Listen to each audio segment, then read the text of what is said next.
Okay, great. So my name is Rita Mastrangelo. I live in Toronto, Canada. And I guess we should just tell everyone how we met. Sure. I was a nutrition coach, and I guess hung up my nutrition coaching a few months ago, mainly because I've realized that a lot of people can use my help in the autism world. My youngest son, Jordan, was diagnosed with autism at the age of 2.5. So he's about 9 now, and I guess we'll talk about it after, but I've really moved towards functional medicine rather than, I guess, conventional medicine or conventional doctors, only because functional medicine has really helped Jordan eliminate a lot of his autistic traits. And yes, there is no cure for autism, but, going a functional medicine route and cleaning up their nutrition really helped eliminate a lot of his autistic traits. So I realized that there's a lot of people in the space now that have, support groups in autism, or, there's a lot of functional medicine, nutrition, health coaches out there. The one component that they're missing is they don't actually live and breathe autism like myself. Mm-hmm. And, I've been very fortunate through my journey with autism that I was always involved in Jordan's, whether it was his treatment program, his JK and SK program, or a lot of the programs that I put him in. I would always sit down and learn. So there's a lot of strategies that you need to help children with autism, because most of them have behavioral problems, or a lot of them are picky eaters. But with that said, real quick before we go further, so we met, you were doing nutrition coaching, similar to what my business does with Fit Me Nutrition. And then, but when we met, you actually shared, your experience with your son and how passionate you are about, autism, and how much your nutrition, sort of passion bled over into helping him, because you were making changes in your family's nutrition, and you realized that actually impacted his symptoms. So I really am grateful that you're willing to share your personal story. And if you don't mind, can you tell us a little bit about his symptoms, when you realized he had autism at 2.5, and then what were his primary symptoms growing up, from 2.5 to 9? Mm-hmm. Oh, for sure. So I guess maybe when he was 1, I noticed he wasn't speaking. And I think that was the biggest flag for me. He met all his other milestones. He walked, he started walking.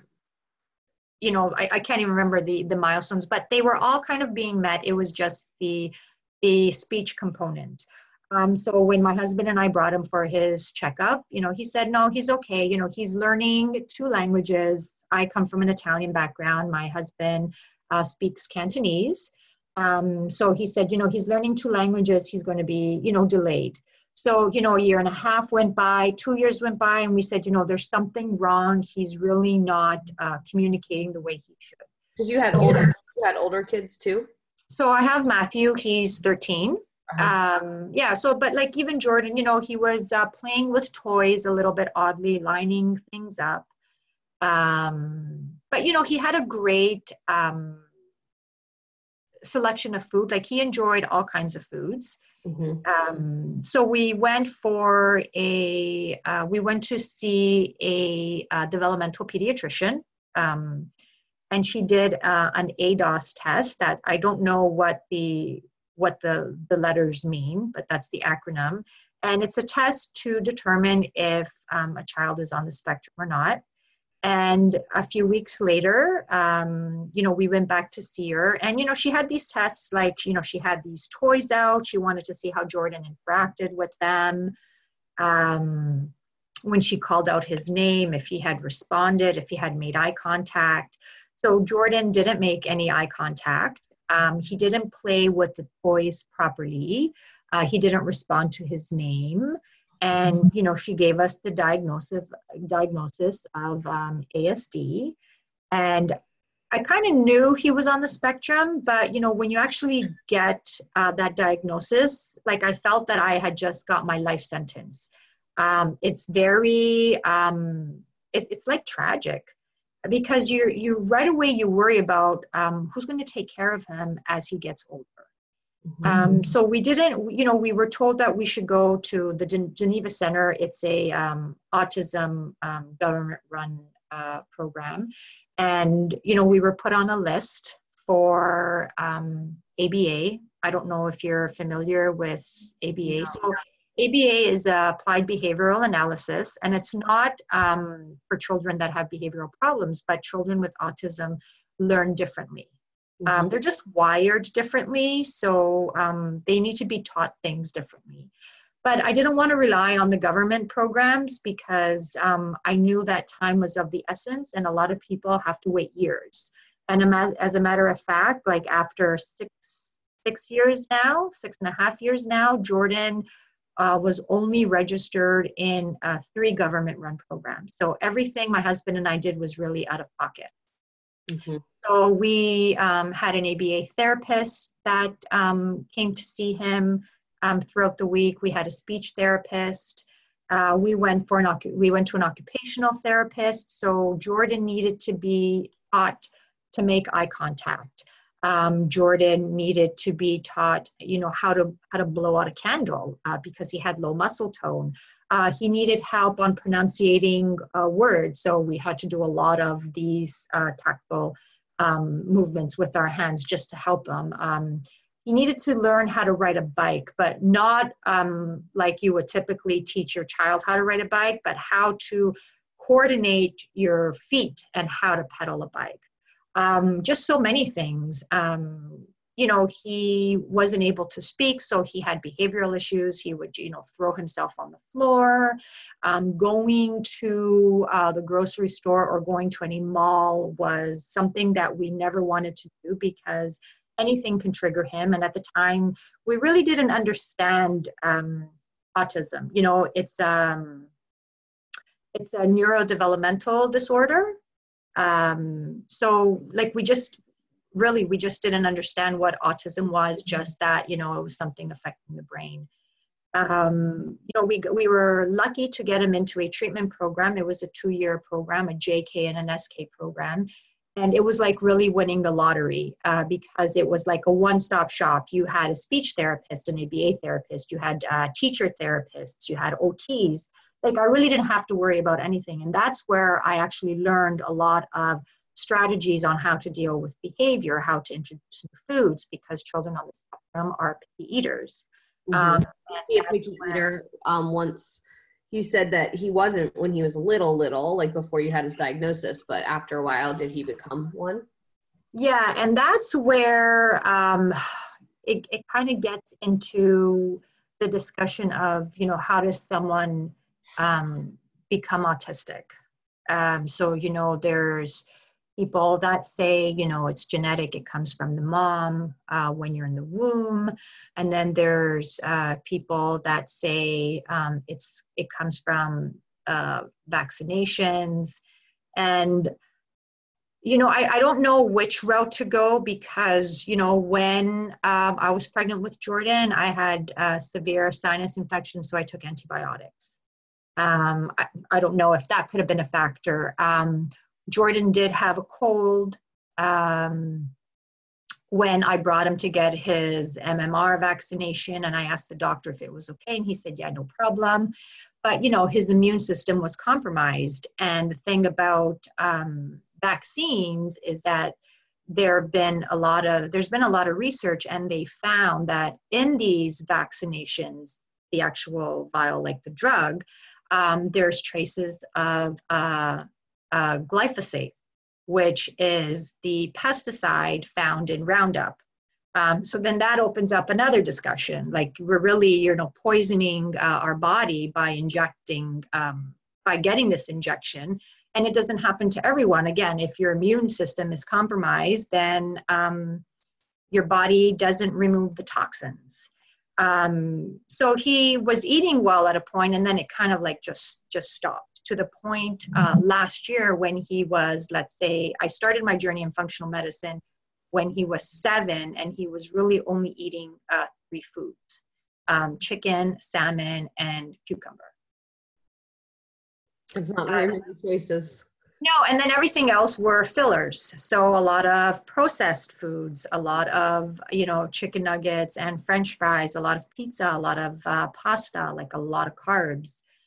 And that's a typical diet for a lot of these children on the spectrum. Mm-hmm. Huh.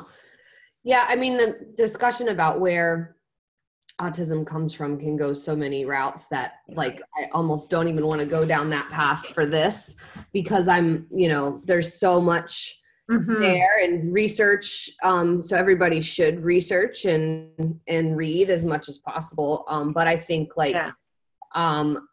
being a parent and wanting to know, how you can help your kid and how you can help them. I'm sure, I can't imagine what that felt like at those stages where you were experiencing those symptoms. You didn't know why this had happened, and you were frustrated because you obviously were going through a lot of procedural.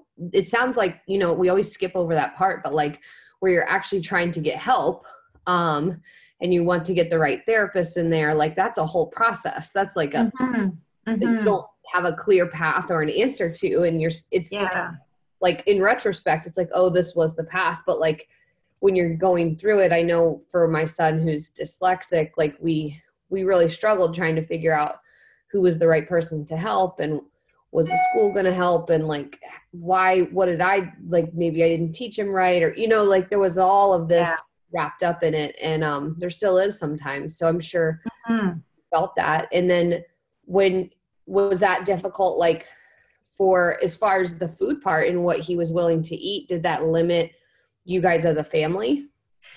So with respect to the food part, just going back, like as a mom, I wanted to make sure that I was able to help him any way possible. And at the time, I was told, put him on a gluten-free diet or put him on a ketogenic diet. And it's like, I never understood the why. Why do I have to put him on a gluten-free diet? Why does he need to be on a ketogenic diet? And I didn't really understand all of that until now, but I'll get to that shortly. You had just asked me a question, and it just kind of. Well, I just said, did it like impact your family in terms of? Yeah. So I was eating a certain way because I was always into health and nutrition. Yeah. So I was literally creating 3 meals. So it was a meal for me, a meal for my husband and Matthew, and then a meal for Jordan. Yeah. And, I guess talking about my issues, I've always been into health and nutrition. And, I wake up as a mom. The only time I can actually get to the gym is if I wake up early in the morning and go before work. So I'm up anywhere between 4:30 and 5 o'clock every morning so I can get to the gym. And, I really work hard at the gym. I weight train, and I eat very well, but I've always had a problem with my midsection. And I always used to say to myself, there's something just not right, because I should look like a bikini model, but still, like I always had that midsection problem. So, I went to, personal trainers, and they put me on a meal plan. Then I would go to nutrition coaches. They would say, oh, these are the macros you need to eat. And these are the amount of calories you need to eat. And I didn't understand why. And that's how I learned about nutrition, get my nutrition certification. But it was like, it wasn't deep enough for me to understand my underlying issues. It wasn't until I met, I always see a chiropractor. My chiropractor had retired, and I was recommended that I go see another chiropractor who was treating a lot of pro athletes at the time, but she was also into functional medicine. Now, again, I spoke about what's functional medicine? So functional medicine, the difference between functional medicine and I guess, regular doctors is functional medicine treats the root cause. It doesn't treat the symptom. So if you go to a doctor because you have, eczema, the doctor will say, oh, okay, you know what, this cream on and away you go. It's going to help you remove the eczema. But what functional medicine does is finds out what's actually causing the eczema, because there's some inflammation going on with your body. And by you finding out what is causing that inflammation, then you treat that, and then you actually treat the eczema. So she got me to do a GI map test, which is a stool test. And it actually takes a look at if you have any parasites, if you have worms, bacteria. Like it's a very deep test that only functional medicine doctors do. And she found a parasite in my gut, and she found a lot of overgrown bacteria in my gut. So the parasite was feeding off of the carbs. So that's why, like, I remember when I had Amanda, she's one of Jason's nutrition coaches. She was great. Every time I was on a low carb diet, I would feel great. We did a few resets with the ketogenic diet, and it was like, wow, I felt really great. Like last year I gained 15 pounds in a year, and it's like, how does that even happen? So I had to treat the parasite, but at the same time, I couldn't eat carbs because carbs was what feeding the parasite. So I needed to kill the parasite. And I also had, I can't remember the name of this overgrown bacteria, but what it was what happening was when my body was producing estrogen, and then it was being filtered through the liver and being packaged, this bacteria was taking it back and recirculating the toxins. So those were my issues with my gut health. Wow, and you would never, I mean, to even like who would have thought, right? Like who would have thought? I didn't think about it. And that was at the time when Dr. Canistero recommended that Jordan do a gut test. So we did do a gut test, and this is where it became the wow moment for me. His gut test showed that he had a lot. So what the gut test is you have a little vial that you need to put your stool in. So I had to make him poo really, and the only way I can describe it is a French fry container. Yeah. And I had to take the front of it, the mid of it, and the back of it, and then I ship it out somewhere to the US. They provide the results to her, and then I had my discussion with her, and Jordan had multiple parasites. And he also had high amount of Clostridia, which is, so he had high amounts of Clostridia found in his gut. And when this bacteria is really, really high, it creates propionic acid. And propionic acid causes behaviors, like behavior in children with autism. It also causes like the stimming. It causes children to not speak properly.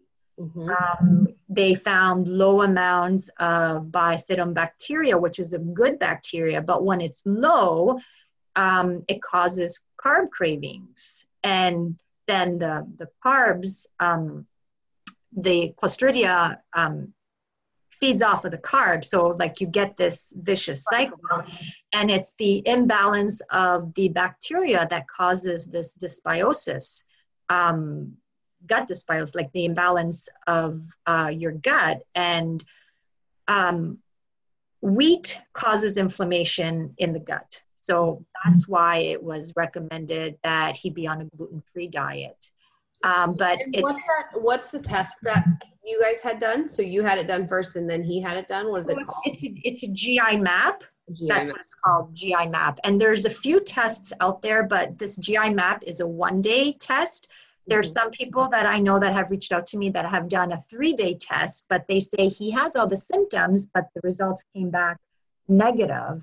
And that's because that they're not really sampling the DNA that finds all of these all of the dysbiosis in the gut. So, you know, wheat causes inflammation, dairy causes inflammation, sugar causes inflammation, and the inflammation is systemic. So it's not just in the gut, like it goes throughout the whole body.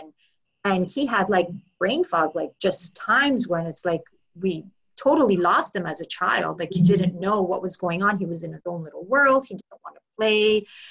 We were always on pins and needles. And this was just until last year.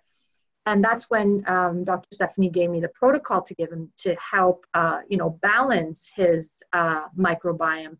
But, you know, she also... What were some of the things in the protocol? Oh, like, probiotics, omegas, you know, what else? And like leafy greens, like, that's when the diet took place. That's when she said, you need to change his diet. Like throw out all the crackers, throw out those fish crackers because they're so bad, like buy organic. You know, and it makes sense now. And because of all of that, now I'm actually studying functional medicine nutrition, just because it just goes hand in hand. Was that a big battle with him when you were trying to switch his diet over and you were getting rid of all his favorites? Well, that was the thing. Like he was a picky eater. I get it. He was into the carbs, like chicken fingers and fries all the time, you know, bringing him to McDonald's and giving him that fried stuff. And looking back, it's like, oh my God, like I was really doing him a disservice. Like I was making him worse. And she said, Rita, the only way that you're going to be able to clean out his gut is by healing his gut with this protocol that I'm giving you, but he needs to eat properly. And I said, there's no way he's going to eat those foods. Like, you know, Jordan has severe sensory issues. He would gag. But then she told me to watch the magic pill. And it's something that I would recommend to any parent. The magic pill talks about, like, it's a big study. It shows that like people who have, you know, health problems, blood pressure problems, but there's these two children on the spectrum. So Jordan, I would say on the spectrum, because it is a wide spectrum, you have low end and high end.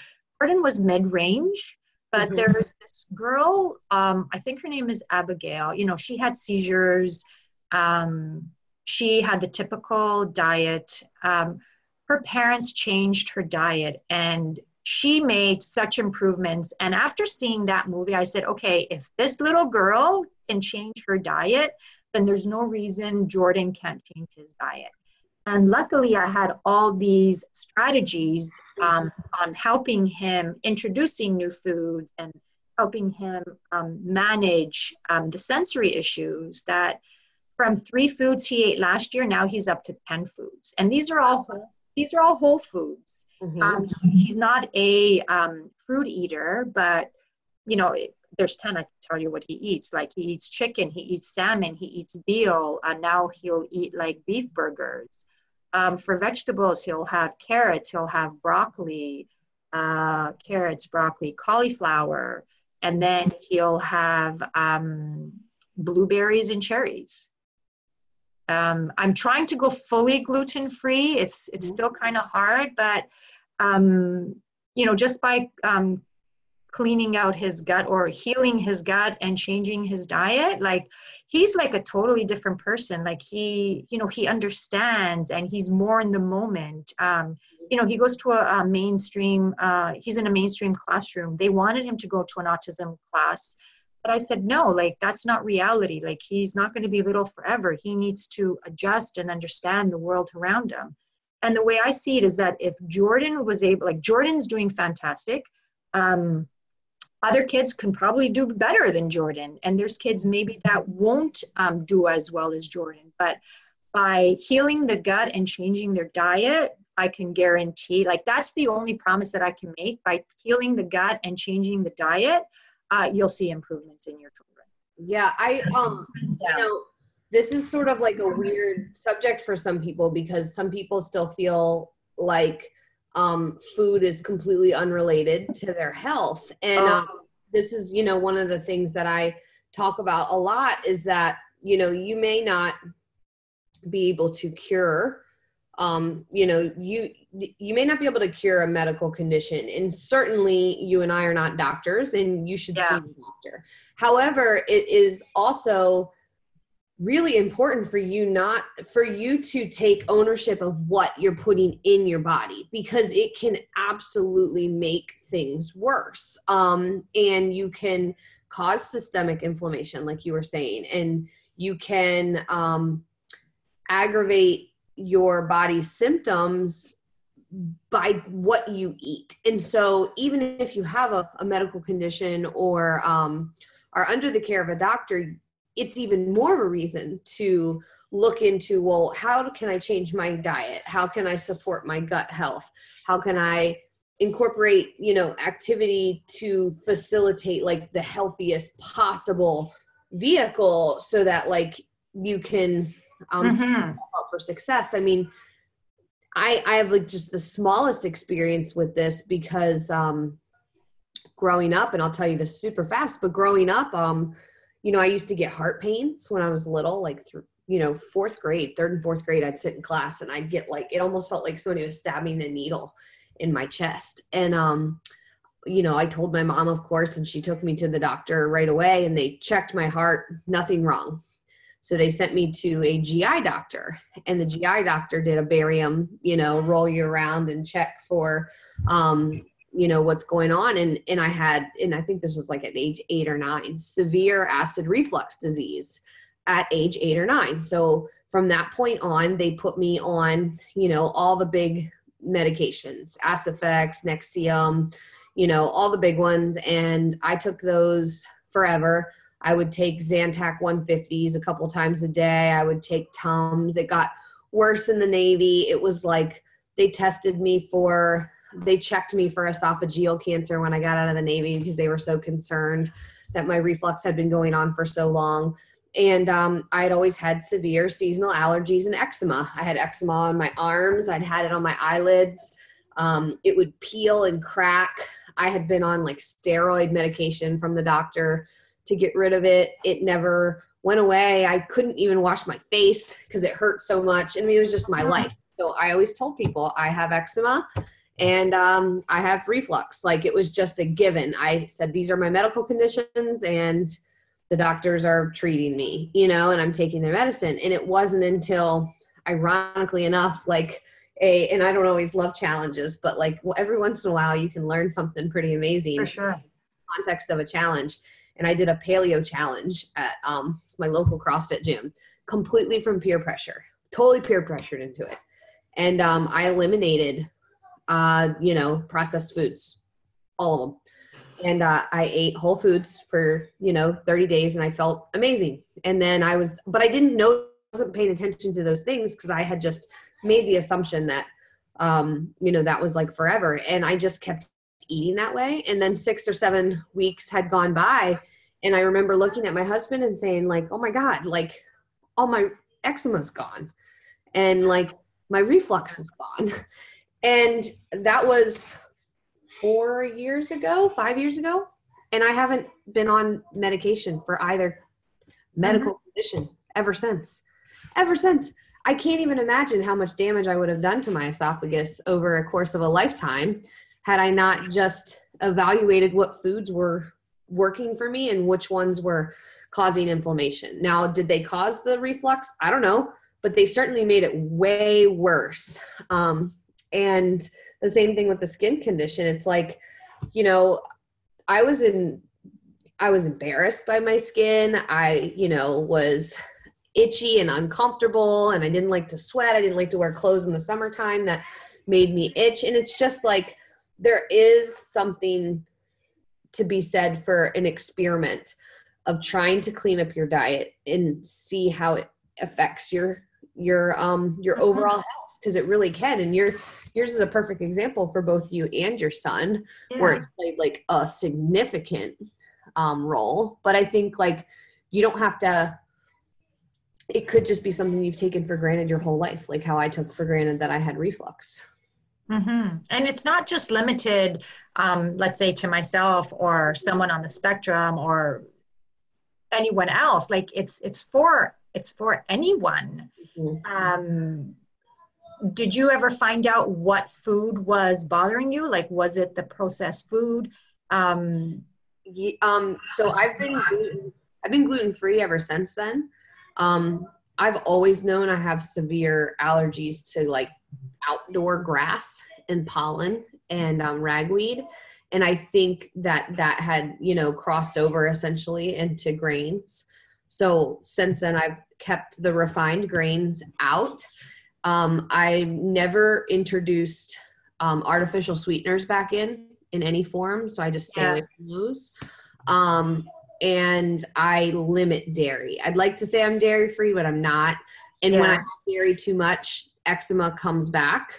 And so I know that my body doesn't like it. So I try to make it like a rare occasion rather than something I choose to eat normally. So those were the big ones for me. And I used to be a heavy diet soda drinker. So, especially in the Navy. And I really think when you talk about gut health, I had probably destroyed my gut bacteria with diet soda. The aspartame and the artificial sweeteners. I mean, I guess aspartame is artificial sweetener, but the chemicals that are in. And so it was probably a combination of all of those. Yeah, like wheat, dairy, sugar, like I said, those are the three big causes for inflammation. But, a lot of people, so two things I wanted to say is the way I explain our bodies to people is our gut is like our inner garden. So I just saw that you in your backyard, or you have your garden, and you planted the seed, and you have your soil, and I know you put like was it organic soil, or you sprayed something? So that's how I compare our gut. So the gut is our soil. So you have your organic soil, and what do you put in your soil? Like, you water it, you don't put pop on it. And the way you take care of your garden is what you're going to get out of your plant. So the soil is feeding the seed, then you have your root, and then you have your stem and the leaves, and then you get your fruit and vegetable. And that's how your body is. So the way you take care of your inner garden is how you're going to blossom. Now, you need your probiotics. You need your prebiotics to colonize your probiotics. That's why they say, eat root vegetables. Root vegetables are your prebiotics. Have a lot of leafy greens, have probiotics, have fermented milk, or have like full yogurt, have kefir, have, sauerkraut or kimchi. That's all probiotics. Have your omega-3s. Your body doesn't produce that, but 60% of your brain is fat. And those are what you need. Like, the way you treat your gut is the way you actually feel. If you feed yourself garbage, like processed foods, it doesn't have any nutrients in it. Like, and that's how you're going to feel afterwards. And with respect to you, so a lot of people could have a leaky gut without even having the symptoms. And the way it was best described to me by one of these functional medicine doctors that I'm always following functional medicine doctors now. And he would say, like, just, our intestines are like maybe, I think, 20 feet long. And they're long because when we eat, by the time it actually goes down, it needs to be dissolved. So you have the enzymes that kind of like break up the food into particles. But just think of a cheesecloth in your intestines. So your intestines. So the cheesecloth is like holding, like, let's just say you're making homemade gravy. Everything comes out of the cheesecloth, but then the chunky stuff stays in. But when you eat wheat, it tears that cheesecloth. And, our cells regenerate. So body, like in 2 or 3 days, the cells regenerate. So it fixes the cheesecloth. But then it happens so many times that the cheesecloth doesn't repair itself. And then that's when you get this big chunk of food that was supposed to be nothing seeping out of that cheesecloth. and into the bloodstream. And that's when the body's saying, hey, like, what's this foreign object? Now we need to create antibodies to fight it off. But what it does when it's going up the bloodstream and banging into all these things, it kind of just, and then it's science now, and I don't want to get into it because I get confused, but all of the little connecting atoms and stuff. Like when someone has psoriasis or someone has arthritis, it could be a cause of a leaky gut without them actually knowing it, because you can eat bread and not have the feeling, but your psoriasis may be caused by a leaky gut because your body's created antibodies, and now that's where it kind of stopped. So you have arthritis because of that. And you're right. I think like the potential for you to heal your leaky gut with an elimination diet and avoiding processed foods and removing, especially the artificial, chemicals that are in those types of foods that are messing up your gut. You like, for those that are curious, like I don't eat wheat. I don't do certain other processed grains. I do okay with rice, and I do okay with gluten-free oats.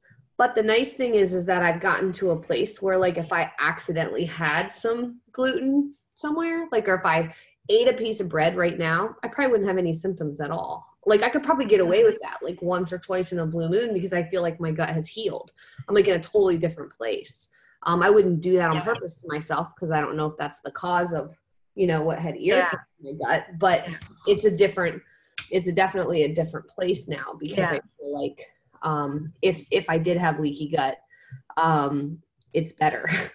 And and the only way for you to really know is if you were to do some sort of testing, right?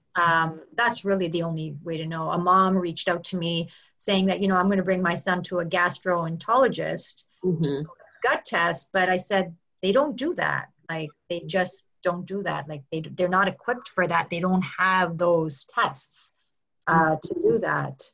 They'd probably do similar testing to what I had done. They probably would do like, the barium test and kind of, evaluate if you have reflux. They could do a blood test or an endoscopy or a biopsy, and like they would certainly do all of that.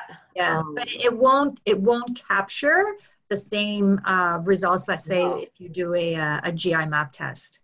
Right. And just because you don't have celiacs doesn't mean you don't have an issue.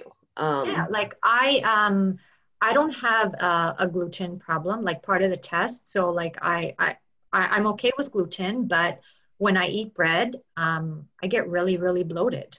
When I eat dairy, like I get bloated and I get stomach cramps. So those are foods that I know bother me, like causes inflammation. But like I don't have celiac or anything. And they're foods that, I eliminate, of course, for like so many reasons, because of my gut issues that I'm still trying to clean up. So over the past year, like with Jordan, since you started working with the functional medicine doctor and you've changed his diet and kind of put him on that protocol, like what things are different about his behavior? He doesn't have any. Like, he has a typical 8-year-old behavior. But it's like he acts out with me, but he won't do it with his dad. So it's like typical behavior, try to get away with things. There's still times when we still have to implement strategies on behavior. Like sometimes he gets just too upset. He doesn't know how to calm himself down. So we have to implement the strategies that we were taught, take 3 deep breaths, try to focus, or, just go sit down and, gather your thoughts. He's definitely, he's odd. When people see him and I say, he's autistic, they say, really? I don't think so. And I said, no, just look. Like, you'll notice after the fact that he just does these odd things. But, he's a very smart boy. He's cool too, Yeah, like he does have a speech impairment. Like, he started speaking only at the age of maybe 4.5. So he's not there with like his expressive and receptive language at in grade 1 was at like 1 percentile. It was very, very low. But he's very strong in math. Like he's in grade 3 now, but he does grade 4 math. But when it comes to the reading math, he needs help.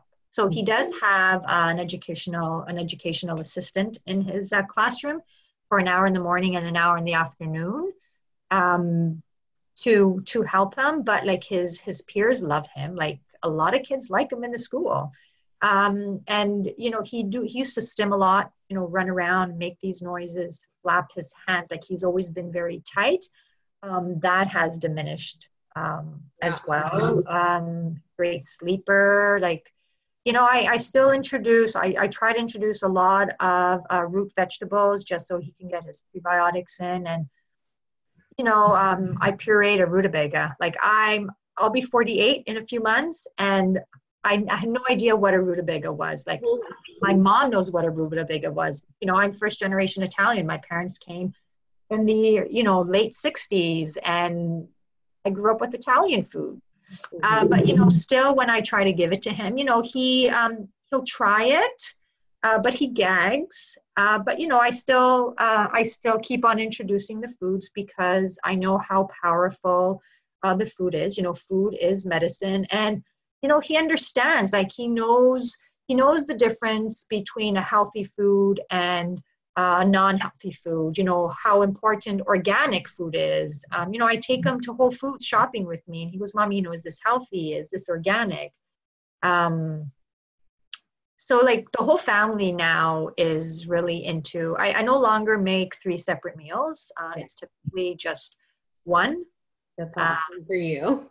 Yeah, and just yesterday I told everyone that after Easter we're totally doing gluten-free because I find that Jordan likes a lot of bread now. And a few weeks ago we went to a famous burger place. I don't want to say what it is. Like it's a great burger, but Jordan reacted negatively to it, and not because the burger was bad. It's just because of him. And, you know, he wanted a burger and he had fries. And in a matter of an hour and a half, he looked like he was on some kind of narcotic. Like he looked so drugged and spaced. And I told my husband, I said, we're not going there anymore. And we really got to cut down on the gluten. Like just totally remove it because it affects him in such a negative way. But like all foods, all children react differently. And like I said, you know, children on the spectrum, like they're all different. What may work for me won't work for someone else. Or, you know, because there's so many different types of bacteria and parasites and worms, not everyone's results, you know, will be the same. So a protocol is different for every child. So tell me a little bit about your pivot then. So you were doing nutrition coaching and now you kind of shifted focus. So what is it that you're doing now in terms of like, obviously it's autism and nutrition related, or at least support community related. What are you doing? So what I'm doing now is I'm on Instagram, and I really focus on talking about Jordan, talking about how nutrition and gut health helped remove a lot of his autistic traits. And I'm welcoming parents with children on the spectrum. I created a private Facebook group called the Jelly Bean Project. And the reason I call it the Jelly Bean Project is I used to call Jordan, I used to say he was my autistic jelly bean because when he was younger, he would just like jump around like if you were to shake a bunch of jelly beans. And I had to create a private group because I was getting a lot of bad rap by some parents. When I used to post the example of Jordan trying the mashed rutabaga, you know, he was gagging and he didn't want to eat it. And, you know, I pushed him. But I know my son's limits. But, you know, I had a lot of people coming out, sending me private messages saying, oh, you know, why are you forcing your child to try that? He said, no, why isn't that good enough for you? He's going to grow up resenting you. And I didn't take offense to it. I just always find that people try to find excuses as to why they can't help their kids. So what I do now is in my Instagram, I have a link where they can be invited to my private Facebook group. So it's a little bit more, I screen it. So, tell me about your child, what are you looking for? And what my private group does is I talk about functional medicine. I talk about strategies on how to help implement these new foods to their children. Now, there's a big difference between being a picky eater and being a problem feeder. Children who have difficulty swallowing or chewing, then that's something that they really need to go get some help for, like therapy. I can't help them with that. But if you're a picky eater, it really comes down to tough love. You're having a fight with your child, who's going to win the battle? And a lot of parents are so worried, but I just, as long as they eat something, I'm happy. And it's like, no, that's the wrong approach, because that's when you're really not doing your child any favors. They're not going to starve. Like this girl, Abigail, I think her name was, on the magic pill, her father said that she didn't eat for 5 days. But then after that 5th day, like new person, like they're really over the top. Like they go to the farm and buy a whole cattle cow, whatever they buy. And like this girl has like sweet potato pancakes for breakfast. Like they're really all in. But if you see the changes of this girl, it's like, wow, like if this girl can do it, who's low functioning, then any child can do it. You just really need to stick to it. And don't get me wrong, like it's hard. It took Jordan 6 months to learn how to eat a cucumber. Like 6, but I was constantly at it. The teacher therapy in his treatment program was constantly at it. Like it's baby steps. So long story short, Dr. Stephanie and I, my functional medicine doctor, we're actually working on a pilot project right now to help these parents. So we're incorporating, a gut test for them. Usually a gut test is separate. So someone like her would send out the test to you, let's say. You would have to pay for it, get it shipped out. She would get the results, and then that's how the exchange happens. But we're trying to work on a package where we can get one of those tests included in the package, where we can get the top 3 or 4 supplements to give the child. Having one-on-one calls with her, having one-on-one calls with me, because I'm able to help with the implementation of strategies. And, functional medicine, it's not cheap. I know there's a lot of doctors in the US now, only because I speak to a lot of women in the US, and mostly moms. And, she said, Rita, I wanted to go see a functional medicine doctor who's like maybe a few blocks away, but like, he charges $700 just for the initial consult. And it's like, wow, like, what do you do for $700? Like, you're not doing any and that's not even including the test. But what's different with Dr. Canestraro and I is that, she's the functional medicine doctor, which is great. She can provide you with the protocol and, how you need to fix your child's gut. But there's a second part to it, and there's the nutrition. And yes, like there's a lot of functional medicine nutrition coaches out there, but what everyone else is missing is the strategies. Like if you don't know how to implement the strategies to get your child to change their food habits, then you spent all this money, you've invested all this money on this gut testing, but you're kind of like it's like crashing. So you're healing the gut, but then you're feeding it with garbage. You're healing it, feeding with garbage, and you're not really getting any results with that. That's a really good point that you might know the information, you might have a path to maybe improve things, but if you can't actually implement it, it's not worth very much. Yeah, and these parents are lost, and that's what I really feel bad about. And then when I hear all these people that are prescribing, even supplements, every now and then you hear, I have the best supplement for your child because a lot of children, are deficient in these minerals. Like, that's great, but this supplement may work for 10% because, maybe this child is missing the zinc or missing the omegas or missing the magnesium, but it's not going to work for everybody. And like, there is no magic pill, like there is no one thing that's going to cure everyone.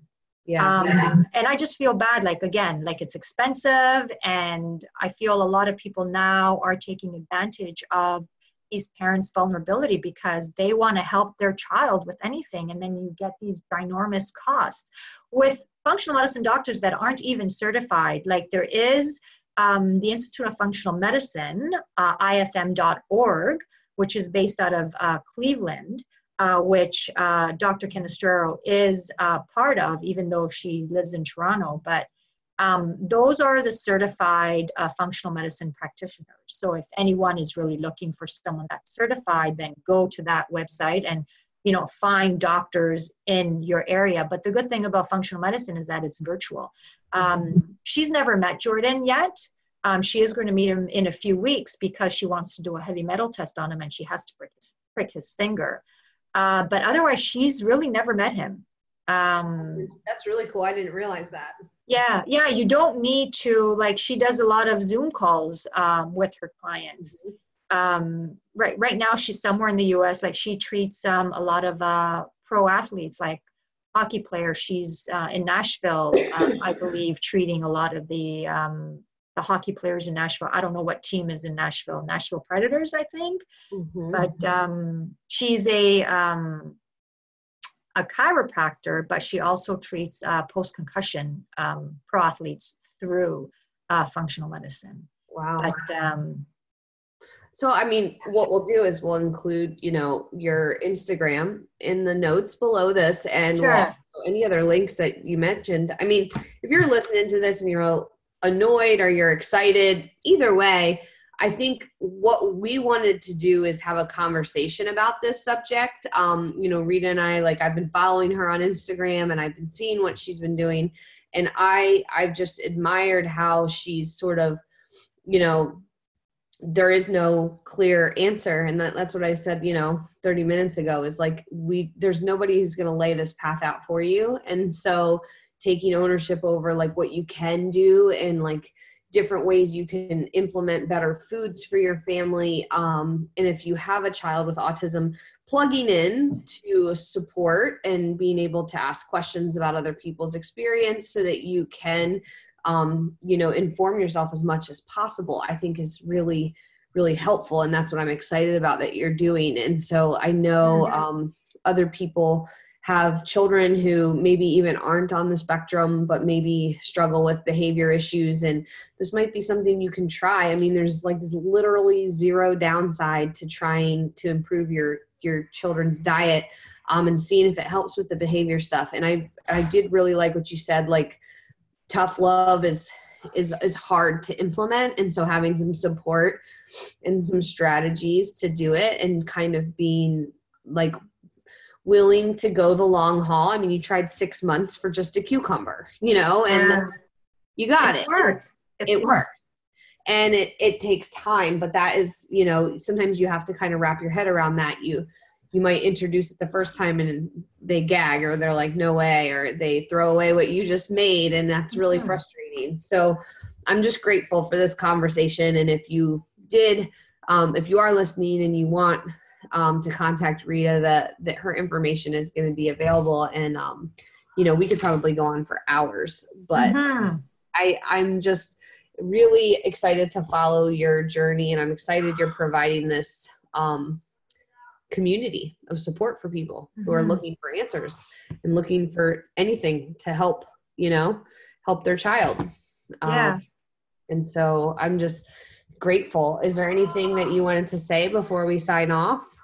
I just want to, I welcome anyone. I have people reaching out to me from the UK, from Dubai, yes, from the US, but all over the world. Just a lot of people don't even know what functional medicine is.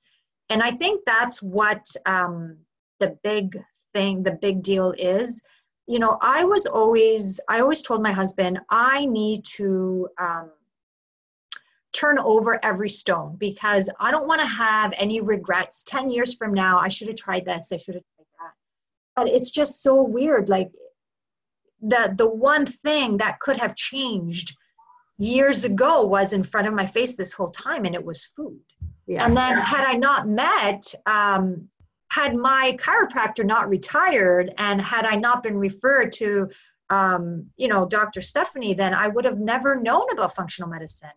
And that's the thing right now. It's just really about educating. And, I always stress that everyone's results will be different, but you're going to see the results because, healing the gut, you'll see a positive outcome. Changing your diet to whole foods, organic if you can. They have the clean 15 and the dirty dozen. Follow the clean 15. Like, yes, we live in a toxic world and not everything is 100% clean, but the clean 15 has fruits and vegetables where you don't have to spend that extra money to go organic. And again, like for nutrition coaching for yourself, like it's really about education. There's a lot of people that don't even know what good nutrition is or what it means. Yeah. Right. So it's not like you need to have some sort of, a neurological disorder to get help, but like just anyone on the street that wants to lose weight or feel better, like just changing your food quality and quantity makes a big difference. 100%. Completely agree with you. And, if any of these topics are new to someone listening, if you're like, what's gut health? If you're, should I have these tests done? Like, please post or reach out to myself or Rita, and we can at least get you pointed in the right direction. Neither of us are doctors. We're not going to diagnose you, but like you can, be empowered to like proactively pursue some alternative options. And, food is a big one. Yeah. I always, like, why change when something is good? And I always talk about Dr. Canestraro. Why would I go anywhere else? Like, she's basically helped me restore my health and help Jordan. And she does offer a 10-minute free consult. So if someone, like, again, some people ask me about functional medicine, it's like, well, I'm not the expert, but, go to her page and click on her link, and she offers a 10-minute free consultation. You can ask her all the questions you want to help you decide if you need to go that route. Yep. And we'll put that link too. Yeah, for sure. Notes. So Rita, thank you so much. This was really my pleasure. Cool. I've learned a ton of stuff, and it's just, I admire your journey. Well, thank you so much. Well, that's it. I think we're good.